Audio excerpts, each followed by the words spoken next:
कभी सोचा है कि YouTube पर एक मजाक या तीखी आलोचना और असल उत्पीड़न के बीच वो बारीक सी लाइन कहाँ होती है? ये एक ऐसा सवाल है जो क्रिएटर्स और देखने वालों दोनों के लिए बहुत जरूरी है।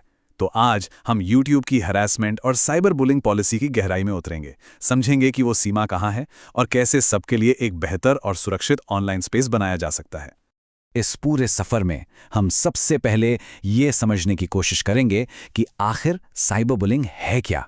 फिर हम उन खास चीज़ों पर नज़र डालेंगे जो बिल्कुल लाइन क्रॉस कर देती हैं, और उन मुश्किल मामलों को भी देखेंगे जहां कॉन्टेक्स्ट यानी संदर्भ ही सब कुछ बदल देता है। हम ये भी जानेंगे कि नियम तोड़ने का अंजाम क्या होता है, और आखिर में इस पूरी पॉलिसी को एक आसान से नियम में समेट देंगे जिसे कोई भी याद रख सकता है। तो चलिए शुरू करते हैं।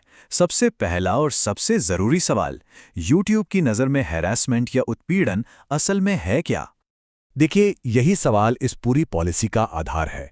किसी के काम की आलोचना करना और किसी पर पर्सनल अटैक करने के बीच एक संतुलन बनाना जरूरी है।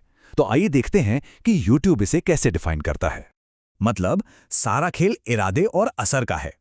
अगर कोई कंटेंट जानबूझकर किसी एक इंसान को निशाना बनाता है और उसका मकसद उसे नीचा दिखाना, धमकाना या किसी भी तरह से नुकसान पहुंचाना है, तो हाँ, वो YouTube की परिभाषा के दायरे में आता है।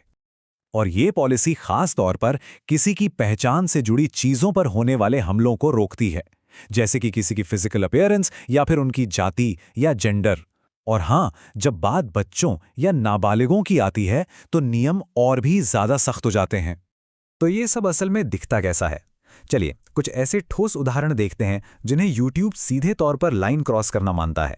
शायद सबसे आम और साफ उल्लंघनों में से एक है जब कोई कंटेंट बार बार किसी के लुक्स, मतलब उनकी शारीरिक बनावट का मजाक उड़ाता है या उस पर हमला करता है।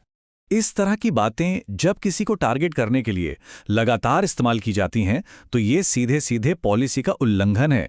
इसमें कोई दो राय नहीं है। अब एक बहुत ही गंभीर चीज पर आते हैं, डॉक्सिंग। ये तब होता है जब कोई किसी की पर्सनल जानकारी उनकी मर्जी के बिना ऑनलाइन लीक कर देता है। किसी का फोन नंबर या घर का पता शेयर करना, और वो भी इस इरादे से कि दूसरे लोग उन्हें परेशान करें, इसे एक बहुत ही गंभीर उल्लंघन माना जाता है। देखिए, उत्पीड़न सिर्फ एक इंसान नहीं करता। YouTube क्रिएटर्स को अपनी ऑडियंस का इस्तेमाल किसी और पर हमला करने के लिए करने से भी रोकता है। इसे अक्सर ब्रिगेडिंग कहा जाता है। अपने फॉलोअर्स को किसी और के चैनल पर जाकर नफरत फैलाने या उनके अकाउंट को रिपोर्ट करने के लिए कहना, इसे एक संगठित उत्पीड़न माना जाता है और इसकी सख्त मनाही है। लेकिन क्या हर आलोचना उत्पीड़न है? बिल्कुल नहीं। और यहीं पर कॉन्टेक्स्ट यानी संदर्भ बहुत जरूरी हो जाता है। चलिए कुछ अपवादों पर भी नजर डालते हैं। यहाँ एक बहुत बड़ा फर्क है। किसी पब्लिक फिगर के काम या उनके विचारों पर बहस करना, ये पर्सनल अटैक से अलग है। ठीक वैसे ही कॉमेडी, सटायर या डिस ट्रैक्स को भी अक्सर छूट मिल जाती है, बशर्ते वो जानबूझकर किसी को परेशान करने की हद तक ना पहुंच जाएं। YouTube इन मामलों में नियत को देखता है। तो अगर कोई इन नियमों को तोड़ता है तो होता क्या है? इसके लिए YouTube का एक स्ट्राइक सिस्टम है। आइए देखते हैं कि ये कैसे काम करता है। देखिए, ये एक प्रोग्रेसिव सिस्टम है। मतलब पहली गलती पर सिर्फ एक वार्निंग मिलती है, लेकिन अगर उल्लंघन बार बार होता है तो सजा भी बढ़ती जाती है, जिसमें कुछ समय के लिए वीडियो अपलोड करने पर रोक से लेकर चैनल को हमेशा के लिए बंद करना तक शामिल है।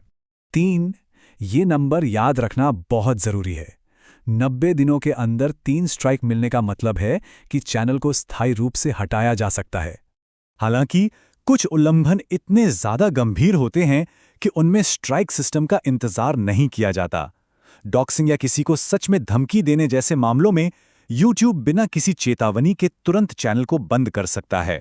इतने सारे नियमों और बारीकियों के बाद इसे याद रखना थोड़ा मुश्किल लग सकता है, लेकिन अच्छी बात यह है कि इस पूरी बात को एक बहुत ही आसान सवाल में समेटा जा सकता है। कुछ भी पोस्ट करने से पहले बस खुद से ये सवाल पूछना है, क्या ये कंटेंट किसी को नीचा दिखा रहा है? क्या ये किसी को धमकी दे रहा है?